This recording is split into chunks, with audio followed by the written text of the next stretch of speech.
mantenimiento del suelo y recolección en árboles frutales. Recolección o cosecha, ¿no? Bueno, empezamos hablando de lo que son árboles frutales, el riego en árboles frutales.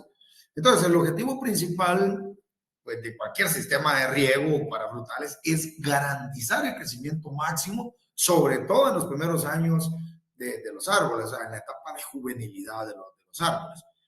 Esto pues lo que promueve, pues, esto va a promover un desarrollo saludable de raíces y a que inducir a la planta pues, a que nos dé una producción máxima, ¿no? En tamaño y en todo lo que queremos en frutales. Por otro lado, pues la cantidad de agua que necesitan los árboles frutales va a variar con el tamaño del árbol, con las condiciones climáticas y con otros factores. Pero en general, el agua utilizada pues, para árboles frutales es notablemente similar pues, a las otras especies, ¿no? Otro de los factores importantes a tomar en cuenta previo a diseñar un sistema de riego para frutales o bien estar trabajo el factor tipo de suelo, el tipo de árbol, si es un árbol, es un arbusto o es una herbácea, la densidad de siembra que tenemos, la calidad del agua, ¿sí? Los costos operativos que pues que todo esto pues, van a determinar pues qué sistema de riego va a ser el ideal, si va a ser por inundación, si va a ser por gravedad, si va a ser pues de otras, si vamos a utilizar pues cualquier otro tipo de, por aspersión puede ser.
Bueno, perdón, estimados, tuve un problema por acá. Mi computadora me está dando un problema acá, casi se me congeló. Es segunda vez que me lo hace. Bueno, sigamos pues. Hablamos de los de riego en los frutales. A la hora pues de escoger el árbol frutal que queremos plantar, hay que saber que cada especie pues requiere de una cantidad mínima de agua pues necesaria para sobrevivir y necesaria pues para producir. ¿Sí? Cada especie tiene requerimientos diferentes. Entonces, aquí se hace importantísimo conocer la pluviometría de la zona en la cual nosotros vamos a estar trabajando y conocer la especie frutal con la cual estamos trabajando, ¿no? Entonces, pues, es muy importante, miren esta parte de lo que les puse, es muy importante conocer no solo las precipitaciones anuales, sino que también conocer las distribuciones de las mismas. Yo les comentaba ahí en la clase de ayer, yo estuve trabajando en El Salvador por mucho tiempo y nosotros teníamos una aplicación, estuve trabajando en Caña y nosotros teníamos una aplicación para conocer en qué momento iba a llover, en qué zonas iba a llover, porque teníamos un producto que justo teníamos que aplicarlo 3 días antes de la lluvia. Entonces teníamos que tener datos pues, más o menos precisos. Y una vez monitoreando el clima de una zona en La Libertad, muy próxima al aeropuerto, yo me di cuenta de algo. Hicimos un análisis que, bueno, estábamos en ese tiempo, pues había fenómeno del niño, entonces había sequías, pero en un año anterior habían caído 441 milímetros de lluvia. ¿Pero qué creen? En un solo día cayeron más de 130 milímetros de lluvia. O sea, esa es una mala distribución, pues, tomando en cuenta que una lámina de riego se compone de 20 milímetros de lluvia. Entonces, la mala distribución, o sea, en una noche nos pasó eso, y las demás lluvias pues, fueron espaciadas, ¿no? 400 milímetros de lluvia pues son buenos, pero siempre y cuando tengan una muy buena distribución en todo el año.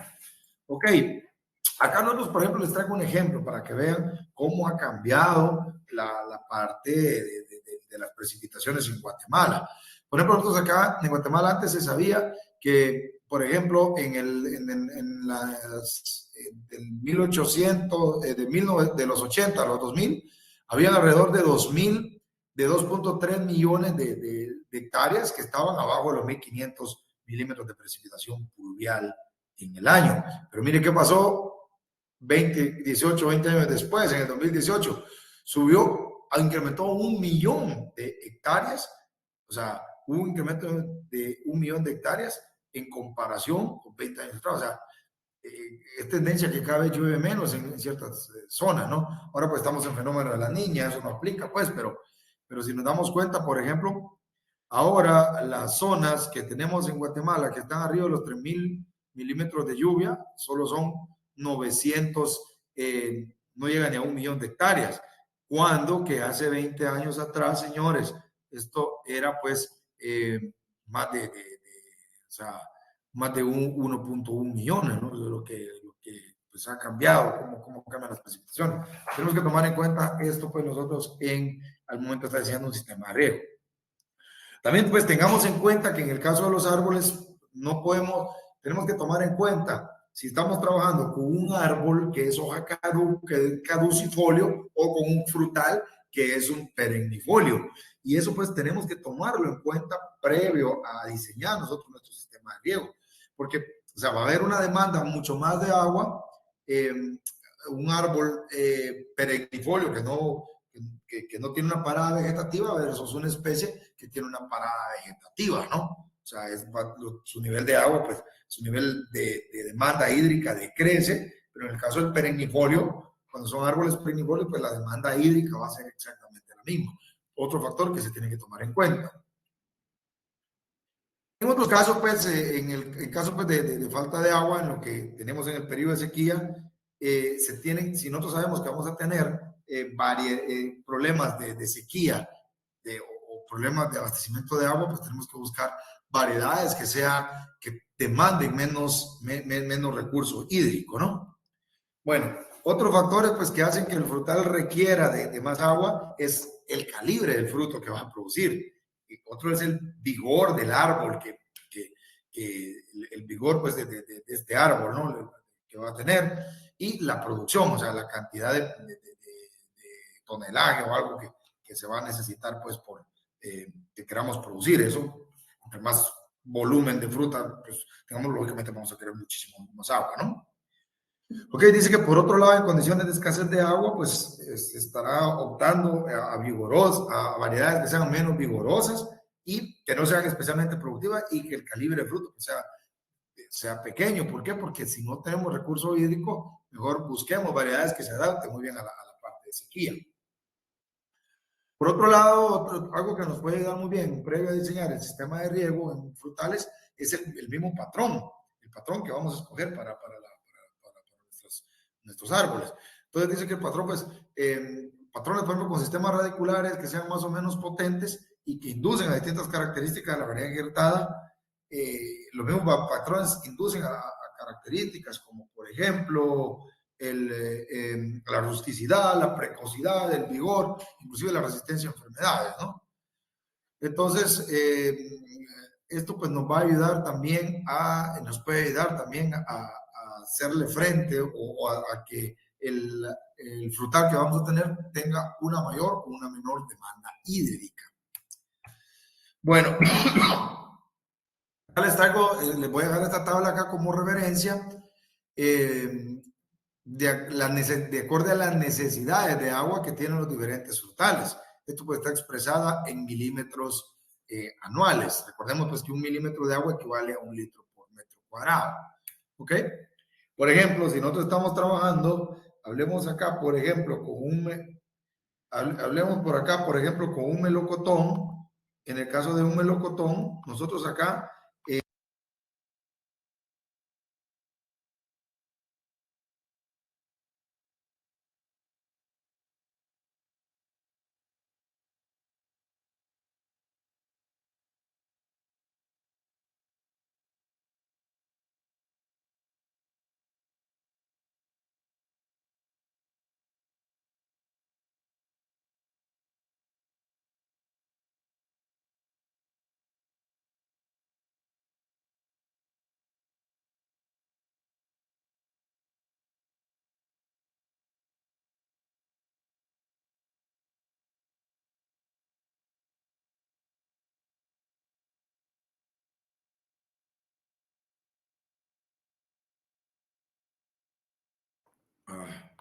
Jóvenes, mi máquina me está dando problemas. Si llego a tener algún problema o algo, me voy a pasar a dar la clase al teléfono.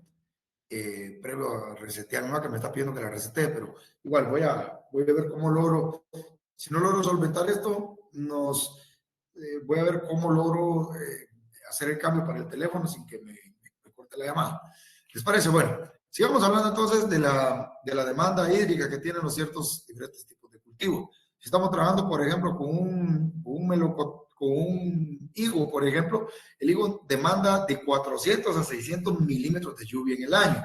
Si nosotros estamos en una zona árida, pues que tiene esto, lógicamente, pues podemos bien cosecharlo. Veamos otros ejemplos. Por ejemplo, en el caso del mango, miren, el caso del mango demanda 700 milímetros de lluvia al año. En el caso de la pera y manzana, está entre los 500 y 600 milímetros de lluvia. Veamos algunas otras especies, como el aguacate. Tiene pues alrededor de 750 milímetros de lluvia al año de lo que demanda. La papaya, por ejemplo, mire, está arriba de los 1800 milímetros de lluvia. O sea, esas son situaciones que nosotros tenemos que tomar muy en cuenta. Estos son puntos de referencia nada más para que tengamos una idea de la demanda hídrica de los diferentes cultivos. Bueno, vamos en cuenta también que en el caso de especies frutales, normalmente los sistemas de plantación, o sea, el marco de plantación que utilizamos, normalmente con un marco real o en hileras, pues que este sea asignado a cada planta, pues va a tener un espacio para desarrollo y espacio para labores del huerto. Y pues a esto se le conoce pues como marco de plantación. Entonces, el método de riego que se utilice tiene que considerar la disposición espacial para ser implementado.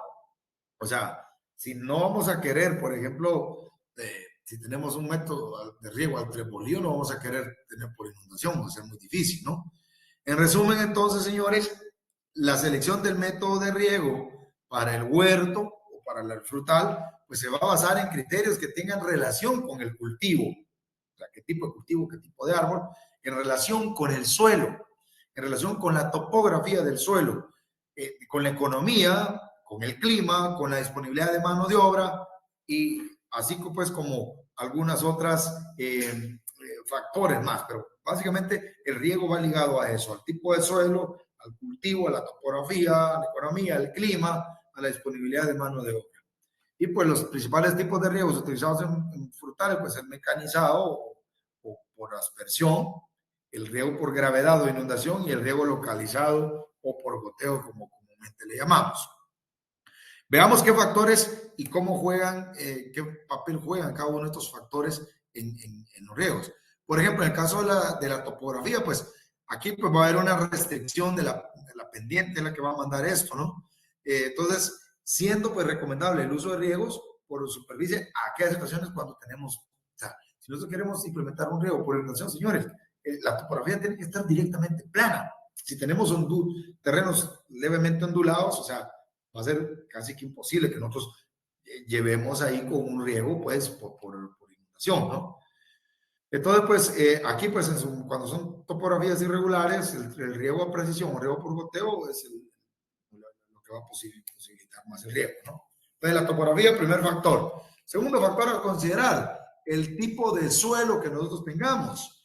Entonces, con relación a los suelos, pues, los suelos que son muy poco profundos o los suelos que tienen una excesiva capacidad de infiltración, los riegos, pues, que en aquellos terrenos para que se rieguen ineficientemente con método de superficie, en terrenos de topografía muy irregular, el riego de precisión puede ser la única de disponibilidad. Y aquí tomamos en cuenta nosotros de acuerdo al tipo de suelo que nosotros tengamos. Imaginemos que tenemos un riego por goteo. Acá, en un suelo arcilloso va a pasar eso. O sea, la velocidad de infiltración acá es más lenta. La posibilidad de abnegación, encharcamiento es mucho más amplia. Y la parte de un suelo franco, nos damos cuenta acá, el suelo franco pues es el más ideal para el riego, ¿no? El riego arenoso que vamos a tener, yo les contaba ayer, yo estoy trabajando en una finca hoy donde tengo un suelo arenoso, que, o sea, olvídese, hoy se cae el cielo y ya mañana él quiere más agua. La velocidad de infiltración en los suelos arenosos es relativamente pues, es rápida. Ok, ya vimos topografía, vimos el tipo de suelo, ahorita vamos a ver el agua. O sea, ¿por qué? Cualquiera va a decir, pero, o sea, ¿por qué qué tiene que ver el agua? Recordemos, señores, por ejemplo, en el tipo en el agua, pues, básicamente, pues, nos va a dar, tenemos que ver, pues, muchas situaciones en la parte de agua. Por ejemplo, si el tipo de suelo tiene problemas de infiltración, eh, qué tipo de minerales contiene esa agua, qué tipo de pH. O sea, ¿por qué? Porque esta agua inclusive nos puede llevar a tener problemas de salinidad o llegar a tener suelos sódicos si es un agua pues que contiene altos contenidos de sal, ¿no? Nos puede dar problemas en las instalaciones como tapar goteros, un agua pues con ciertos residuos, ¿no? Inclusive nos puede llevar a tener hasta problemas de toxicidad. Por otro lado, el agua tiene que ser en abundancia. Tomemos en cuenta que el agua, por ejemplo, la eficacia de los riegos, por ejemplo, cuando son riegos por inundación, van a tener un 45 o un 50% de eficacia en el riego. Contrario, si tenemos un riego por goteo, va a tener un 95% de eficacia. ¿Ok? Entonces, es importante que conozcamos el agua y no solo la calidad, sino que al hablar de calidad, pues hablamos de las propiedades físicas y químicas que tiene esa agua. Los costos en el sistema de riego, señores, pues esos son fundamentales. Y pues, si nosotros ponemos a hablar de ventajas o desventajas que tiene cada estilo de riego, si estamos hablando de un riego por goteo o un riego por inundación, pues de repente riego por goteo, yo la única desventaja que veo, pues es que es caro al implementar al inicio, ¿no? Pero miren, un riego por goteo por lo regular va de 4 a 5 años para recuperar la inversión. Al mismo tiempo, pues nos ayuda para poder llevar a cabo labores como fertilización, labores como la aplicación de ciertos fungicidas, insecticidas, nematicidas o cualquier otro pesticida. Entonces, el costo cuando son riegos por inundación o algo, siempre van a ser costos mucho más altos. Entonces, nosotros tenemos que evaluar el costo que nos va a dar operar un sistema de riego versus pues, la instalación de un sistema de riego presurizado, como lo es un riego por goteo, ¿no? Muy bien. Veamos algunas de las características de los métodos de riego más utilizados en la parte de frutales. Vamos a empezar a ver y analizar cada una de ellas.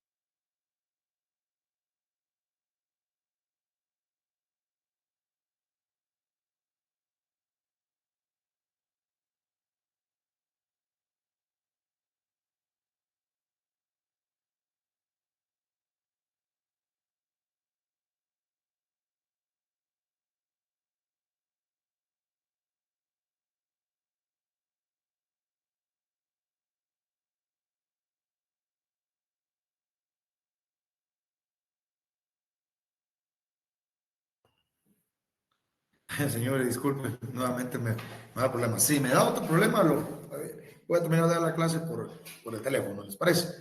Bueno, hablemos de las características de los métodos de riego pues, más utilizados en frutales. Los métodos de riego más comúnmente utilizados en huertos frutales son los siguientes. El riego por surcos. Aquí podemos encontrar varios estilos o tipos de riego por surcos o por riego por gravedad, como queramos llamarle. Puede ser riego en surcos rectos, en zigzag o en contorno. Vamos a ver un poquito cada uno de ellos. El riego por goteo, el riego por microaspersión o microjet, como alguno le llama, y el riego pues por aspersión. Entonces, estos son, yo sé que hay más riegos, pues de repente va a decir, le faltó este, le faltó el otro. Sí, hay más riegos, pero vamos a discutir esto por cuestión de tiempo. Muy bien, empecemos a hablar por el riego por surcos. Pues aquí pues no hay mucho más que hablar, ya que el agua pues escurre en pequeños canales que se van infiltrando en el suelo desde el fondo o por el costado de los mismos, desde el principio pues hasta el fin, ¿no? Bueno, ¿qué ventajas tiene? Pues permite regar cultivos susceptibles a enfermedades de cuello, o sea, que no sean muy, que esos cultivos que no necesitan tener agua permanente. Mire, esto yo más lo viera como una desventaja, pero bueno, aquí lo puse como una ventaja. La eficiencia o eficacia de este riego va a ser de un 40-50%. Si utilizamos este riego, pues se evitan pérdidas por evaporación desde la superficie del suelo y se aprovecha el agua que va de escurrimiento siempre y cuando se respeten las normas del diseño. Eso es algo muy complicado, pero por lo regular son de las pocas ventajas que yo le veo. Pero miren las ventajas. Si el diseño de la operación es inadecuado, olvídense, vamos a tener una cantidad de problemas, desde el riego hasta el aprovechamiento mismo. Entonces, Se van a producir pérdidas importantes en el suelo por erosión. Siempre va a haber una erosión hídrica en el suelo. Se van a acumular sales en los camellones. Eso siempre va a haber riego por surcos. Y pues con una mala distribución del agua del riego, pues se van a disminuir los rendimientos hacia el final del surco. Muy bien. Aquí tenemos pues algunos de los tipos, ¿no? Este es un estilo de riego por surco, por gravedad. Este es otro y este es otro. Vamos a seguirlo viendo. Veamos qué son los riegos en surco recto. Pues no hay mucho que hablar acá. Pues esto pues básicamente el terreno tiene que tener una pendiente del 2% para que este se pueda dar un surco pues bueno. Surco por corrugaciones, que más o menos con este estilo, ¿no? Acá, este tipo de riego por surco, pues consiste en conducir el agua desde el sentido de máxima pendiente a la de mediana pendiente, ¿no? Entonces, acá, pues básicamente el agua escurre por estas partes y esto, pues, por lo regular es cuando son terrenos relativamente quebrados, este tipo de riego se adapta muy bien. Y luego, perdón, tenemos el riego por surcos o en contorno. Pues este método se emplea comúnmente en terrenos ondulados, o sea, ¿sí? Que presentan pendientes de un 3 hasta un 8%. Se adapta bien en hortaliza, ¿no? Pues este método se va delimitado cuando las pendientes son inferiores a 5 grados, a 5% de pendiente. Entonces, lógicamente, pues va a correr menos el agua y vamos a tener mayores problemas. Bueno, luego tenemos el surco por zigzag, es este que ustedes ven por acá. Pues, el riego el riego por surco zigzag, pues los terrenos, pues, con pendientes fuertes a baja velocidad de filtración, estos pues pueden utilizarse en modificación del surco recto, denominados de zigzag, y es acá, pues, básicamente, esto pues, nos ayuda, pues, a recorrer más distancia el agua, y pues va a reducir la pendiente, y por lo tanto la velocidad del agua se va a reducir, el riego va a ser más profundo. Luego tenemos el surqueado entaqueado, que es esto que ustedes ven acá, surqueado entaqueado. Tenemos un canal principal y luego desviamos el agua para acá, ¿no? Este sistema pues también corresponde a una variación de riego por surcos y pues su característica es que en ciertos tramos el flujo del agua pues toma direcciones opuestas, como ver esto por acá. Esto es el riego por surco o entaqueado, también muy utilizado en frutales. Luego entramos al mejor de todos, que es el riego por goteo. Este creo que es el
Perdón, estimados.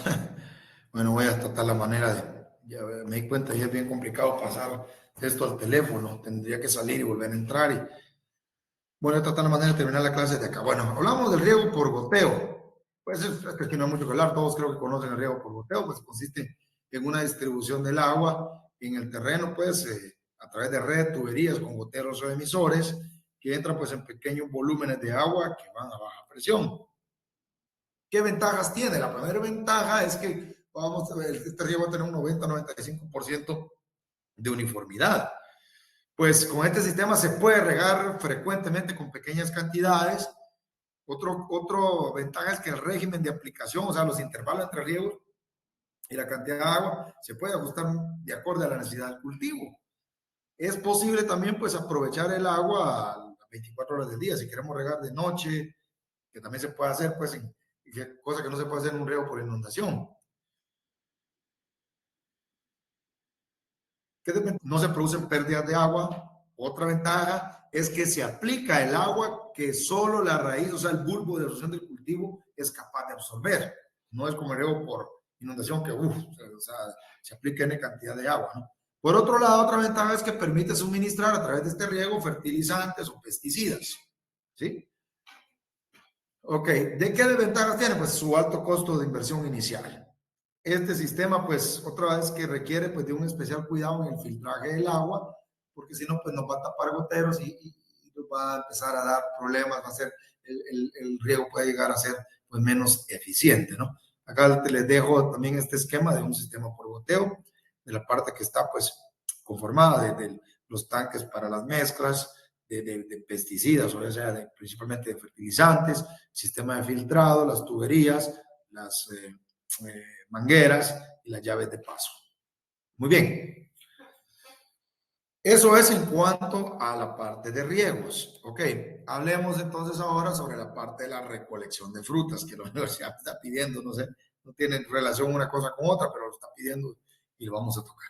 ¿Qué es la recolección de frutas entonces? Dice que para un buen mantenimiento en la post cosecha, o sea, para que el producto, las frutas tengan más vida en aquel, es indispensable que la recolección de frutas se lleve a cabo siguiendo pues normas y técnicas que permitan que la fruta sea lo menos dañada, lo menos lastimada, que esta pues pueda tener más vida de anaquel. Entonces, vamos a ver qué es lo que pasa entonces cuando hay una mala recolección de frutas, cómo es que afecta. Bueno, en todo proceso pues debe priorizarse a los frutos que pues para que esto tenga una mayor calidad y esto puede realizarse pues eficazmente, ¿no? Por lo tanto, es necesario preparar previamente tanto los árboles como los suelos con el fin pues de optimizar las tareas para la recolección. Lo ideal en frutales es que la recolección pues sea mecánica y no manual. Entonces, hablemos de la recolección, por ejemplo, manual de frutas. Es el primer tipo que vamos a analizar. Pues acá, pues como su nombre lo indica, se basa en la recolección de la fruta, pues utilizando personas, ¿no? Que ya sean especializadas o no sean especializadas, o sea, estén capacitadas o no estén capacitadas, pues muchas veces con la ayuda de objetos con filo como tijeras, cuchillos o simplemente con las manos, pues se lleva a cabo el proceso de la recolección. Este proceso tiene desventajas, que es muy lento, implica energía física, muchas horas hombre, y por esto pues eleva los costos, ¿no? Y muchas veces pues es mucho más lenta, ¿no? Si tuviéramos una recolección mecanizada es mucho más rápida. Entonces, por otro lado, dice, cuando los productos pues tienen una abscisión natural, o sea, cuando la fruta está en su punto óptimo de maduración, hay una abscisión natural, o sea, solo usted toca la fruta y la fruta cae, ¿sí? Pero cuando esto hace más fácil, ¿no? Y es más limpio. Pero cuando la fruta pues no ha llegado a su punto de abscisión, pues es bien complicado poderla recolectar. ¿Qué desventajas tiene la recolección manual? Pues el error humano juega un papel importante, o sea, que recolectemos frutas que no están en su punto de madurez. Eso es normal, sobre todo cuando hay gente que no es pues muy capacitada, ¿no? Por otro lado, pues a veces el mal manejo de algunos frutas o el daño realizado, también pues esto deja a la fruta susceptible a infecciones. Por ejemplo, acá tenemos una ventaja y una desventaja de la recolección manual. Por ejemplo, la recolección manual, una ventaja es que es más cuidadosa en algunos casos y los productos sufren menos daño. ¿Qué pasa con la recolección mecánica? Esta pues es más rápida y los gastos pues son menores. ¿Qué desventajas tiene la recolección manual? Pues ocasiona más gastos por el mayor uso de mano de obra y la mecánica, pues los productos sufren más lesiones, pueden llegar a sufrir más lesiones por el daño mecánico de las máquinas que tenemos.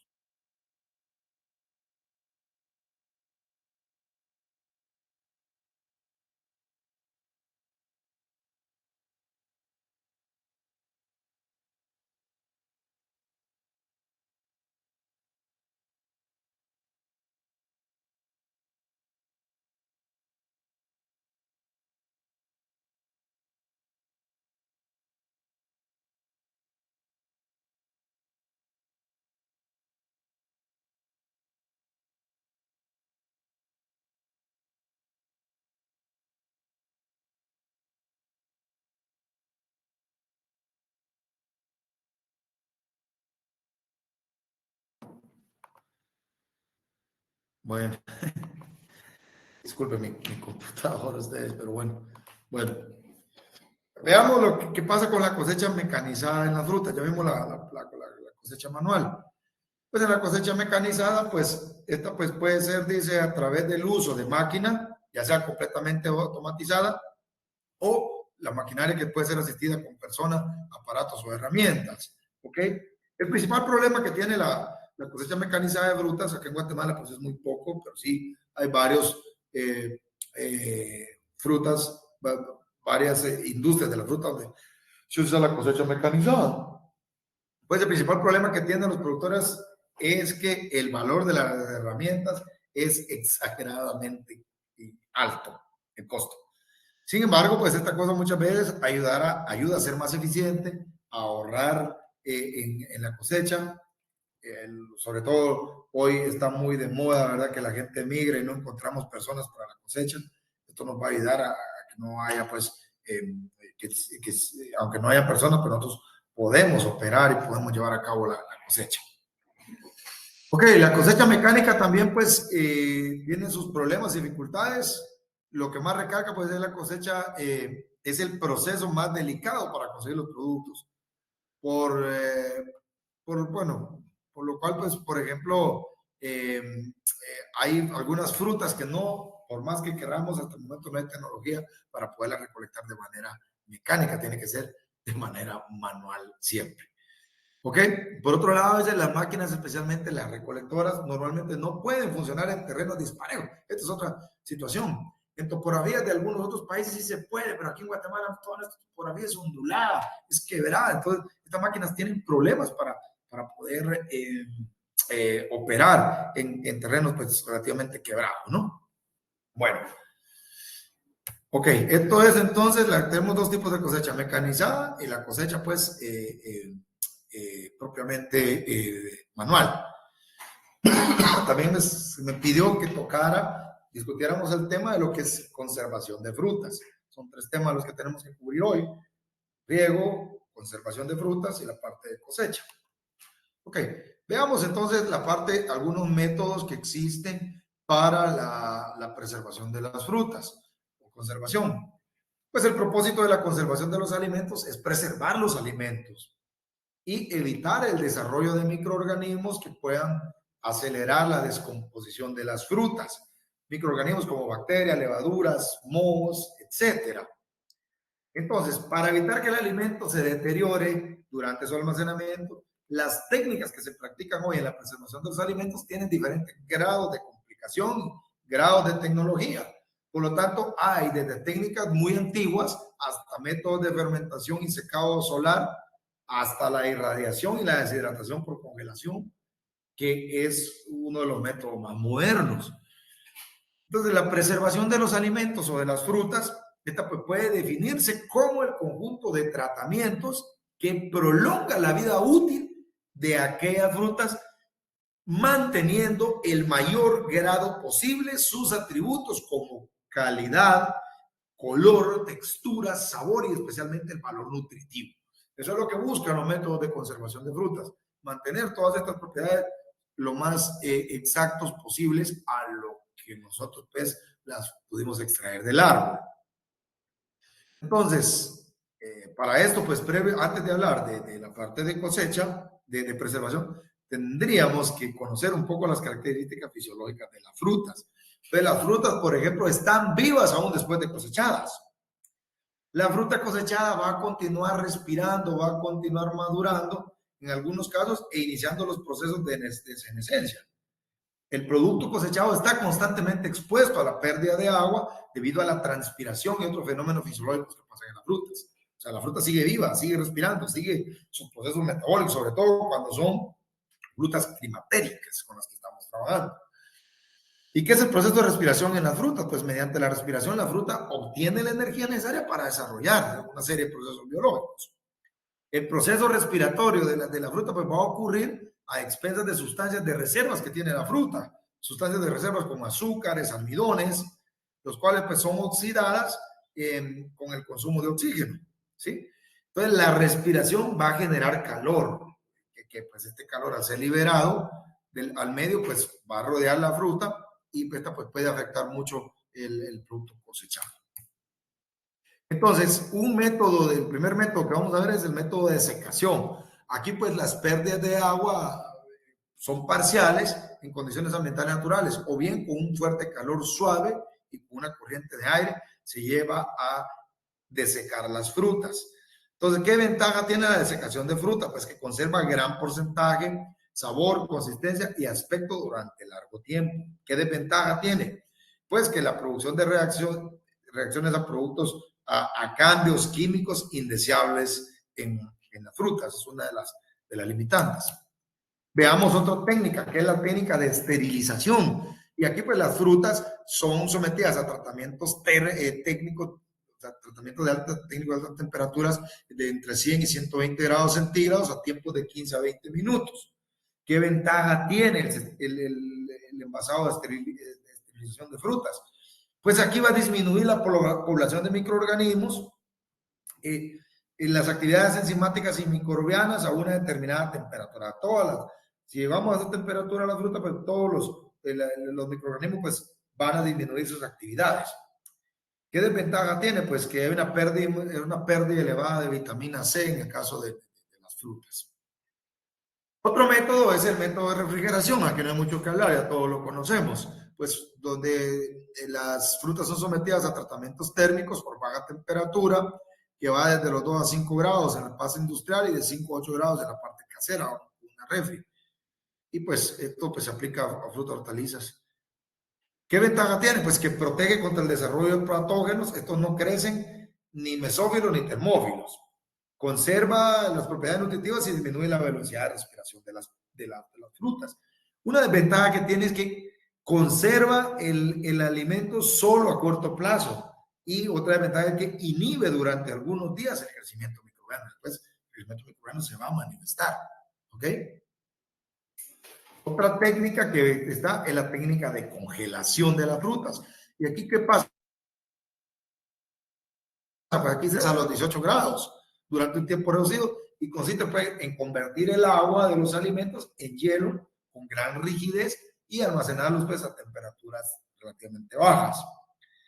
¿Qué ventaja tiene? Pues hay una menor deshidratación, mejora las características organolépticas y hay menores pérdidas de peso en las frutas. ¿Qué desventaja tiene? Pues que hay daños físicos por la formación de cristales. Va a haber una ruptura de los tejidos de las frutas.